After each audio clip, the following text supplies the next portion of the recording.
La peur a changé de camp du côté de la Guinée.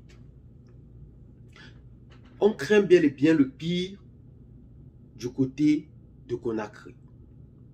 Le général Sadiba Koulibaly vient d'être arrêté et jeté en prison par le général Mamadi Doumbouya, président de la transition de Guinée. Le numéro 2 ou ex-numéro 2 de Mamadi Doumbouya, aujourd'hui, qui est aujourd'hui en prison, est accusé non seulement de désertion, mais de atteinte à la sûreté de l'État. S'agirait-il en effet d'une manière voilée d'un complot contre l'État de Guinée fait par le général Sadiba Koulibaly? Cette interrogation ne cesse de nous hanter l'esprit en ce jour. Nous vous donnerons des détails près. Mais avant, bienvenue dans la communauté villageoise, la seule chaîne panafricaniste qui a décidé de soutenir les 3 hommes d'État, le président du Mali, le colonel Assimi Goïta, le président du Burkina Faso, le capitaine Ibrahim Traoré et le président du Niger, Abdourahmane Tchani, tous qui forment la coalition appelée l'AES. Aujourd'hui, c'est la Guinée qui captive notre attention parce qu'aujourd'hui, les faits de coup d'État ne cessent de continuer encore une fois de plus.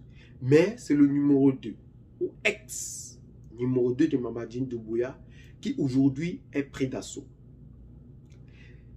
Après le coup d'État, il a été envoyé au Cuba comme ambassadeur du Cuba, de la Guinée à Cuba. Mais après plusieurs mois de salaire non payé des travailleurs, ce dernier a donc décidé de rentrer à Conakry selon ses explications et selon aussi les avocats de Sadiba Koulibaly.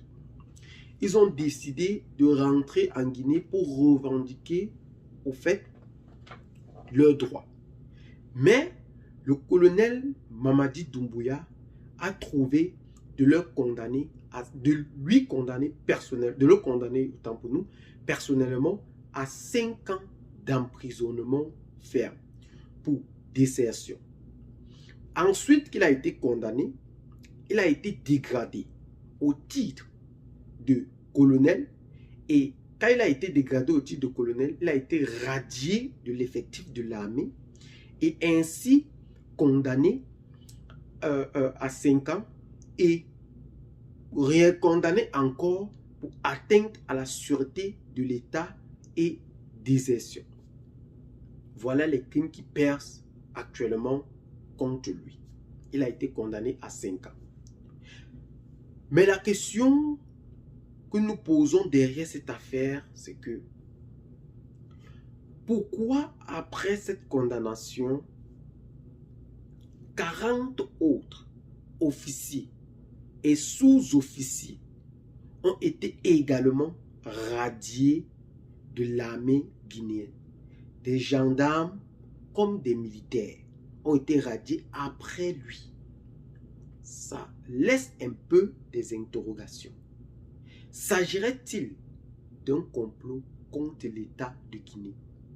Est-ce que le retour de Sadiba Koulibaly constituerait en effet un complot, puisque ce dernier venait donc sur le sol pour perpétrer ce coup d'État? Quel est réellement le fond de cette idée? Pourquoi directement, après cette arrivée au 4 juin, il a directement été condamné le 13 vendredi par le tribunal militaire de Guinée? Pourquoi cette précipitation? Ça ne cesse de nous tarauder et de nous interroger. Mais nous savons bel et bien aujourd'hui que la Guinée est accusée de part et d'autre comme vouloir continuer à perpétrer les valeurs occidentales, plus précisément françaises, sur son sol. La population est aujourd'hui plus que déçue. Selon les dits dans des réseaux sociaux, la population est plus que déçue par ce dernier et son installation au pouvoir parce qu'il continue de perpétrer des valeurs occidentales.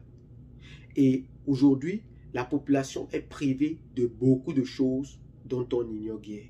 Exemple, comme la liberté d'expression. À quelques mots de dire « tu es jeté en prison ».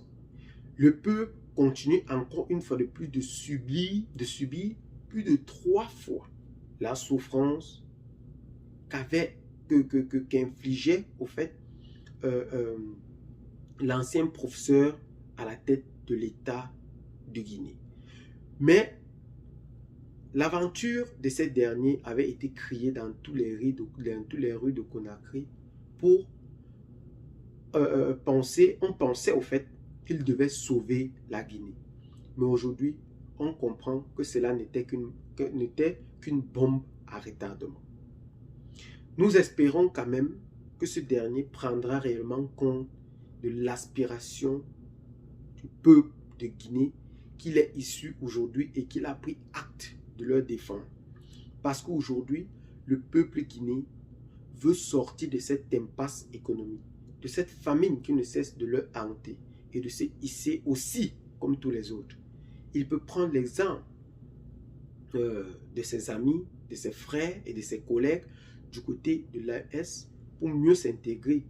Il ne faut jamais avoir honte d'imiter le bon exemple, car l'humilité précède la gloire.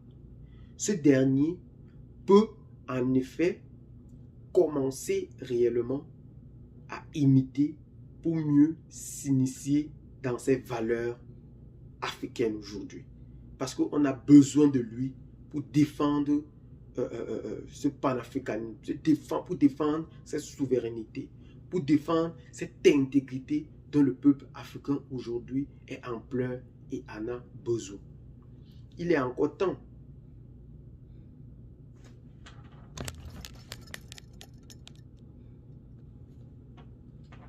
Il est encore temps. Et cela n'est pas une mauvaise façon d'être. Cela ne peut pas être vu d'un mauvais angle tant qu'il ne sait pas réellement ce qu'il est en train de faire. Il n'a pas de plan concret pour la Guinée. Jusqu'ici, on n'a pas tracé un bilan exact pour lequel il est à la tête de la Guinée. Ce n'est que des menaces que nous pouvons voir, dit selon dans les réseaux sociaux, des menaces de part et d'autre que ce dernier ne cesse de perpétrer sur le sol guinéen.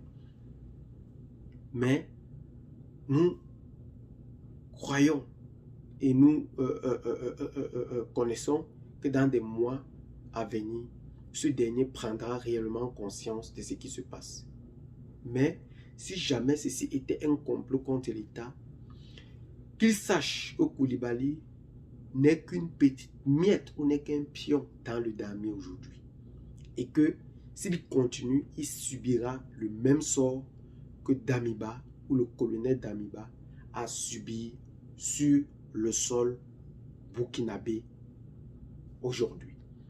Et aujourd'hui, nous sommes fiers de celui qui l'a remplacé, qui n'est rien d'autre que le capitaine Ibrahim Traoré.